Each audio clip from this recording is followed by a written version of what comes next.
Right, let's get into it. TB500, the so-called healing peptide that's got the biohacking world buzzing. Now, if you're someone who lives for optimizing recovery, shaving days off injury time, or just fascinated by the frontier of performance science, pull up a chair. This one's for you. First things first. What actually is TB500? It's a synthetic peptide, which means it's a short chain of amino acids designed to mimic the active bit of a naturally occurring protein in your body, called thymosin beta-4, or TV4. TV4 is basically everywhere in your cells, and it plays a massive role in healing and tissue repair. Here's where the science gets spicy.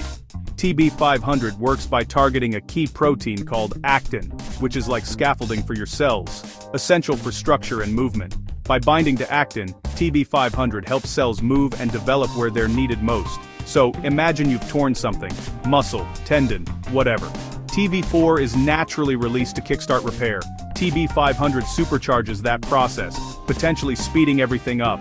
The headline benefits people rave about: faster healing of soft tissues, muscles, ligaments, tendons, even skin. Reduced inflammation, which means less swelling and pain. Angiogenesis, fancy word for growing new blood vessels, vital for getting nutrients and oxygen to the injury site. So, why are people drawn to TB500? From what I've seen, it's all about regeneration. Folks with lingering injuries, think tendinitis or ligament niggles, are searching for anything to help them get back in the game. Some users report improved flexibility and joint mobility, while others talk about bouncing back quicker after surgery. But, and this is massive, most of what we know comes from animal studies or lab experiments. Human clinical trials are thin on the ground. That means, as promising as it sounds, you've got to be cautious. Now, how is TB500 actually used in research? If you're peering into protocols, it arrives as a freeze-dried powder in a vial. Before anything else, it's reconstituted, mixed up with bacteriostatic water. The process is pretty straightforward, but sterile technique is key. Protocols break down into two phases: loading and maintenance. The loading phase is like the big push, typically 4 to 8 milligrams a week, split into 2 or 3 injections over 4 to 6 weeks. After that, you drop to a maintenance phase, often just 2 milligrams per week, 1 or 2 jabs to keep the effect ticking over. And those injections, they're subcutaneous, right under the skin, usually in the belly area.